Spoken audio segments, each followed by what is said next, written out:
Where is the crown? Kim Chu, pang Miss Universe ang datingan. Beauty queen ang peg.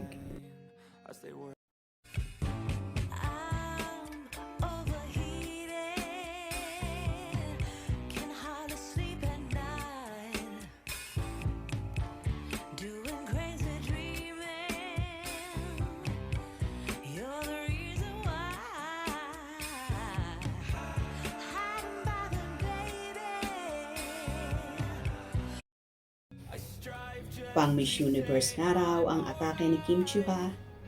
Yes, nagtrending nga ang kagandahan at kaseksihan ni Kim nitong Sabado ng tanghali dahil nga sa pangmalakasang outfit niya na pang long gown competition nga sa mga beauty pageant ha.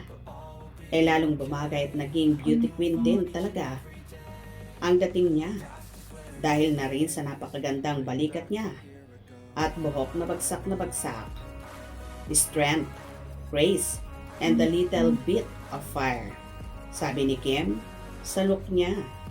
At yun nga tila, kinokoronahan na ng mga fanay si Kim na beauty queen. Nga ang aura. Pang miss you talaga, ang ganda ni Kimmy.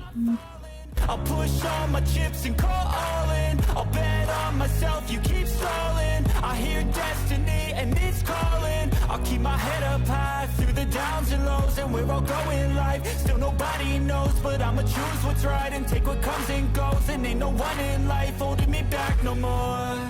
I've seen a lot of change, been through a lot of pain. Some things are not the same as they were a year ago. True, kaya trending siya eh. Even casual lang suot niya. Todo puri sa look niya ang mga fanay. Nakalimutan ngang i-award ang Miss Universe crown sa kanya. Sobrang ganda ni Kim.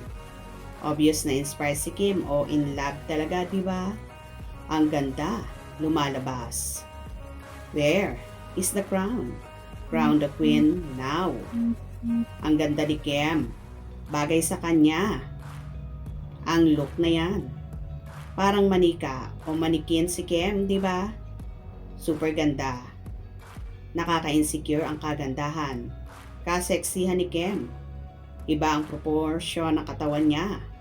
Well, kahit nga ang mga kapwa artista, gandang-ganda kay Chinita Princess. Anyway, halata naman kasing so in love ni Kimmy. Kaya naman, kitang-kita sa aurahan ng dalaga at pang Miss Universe nga ang datingan niya. Kaya naman, tuwang-tuwa ang mga fanay. Hope you enjoy. Please subscribe for more info.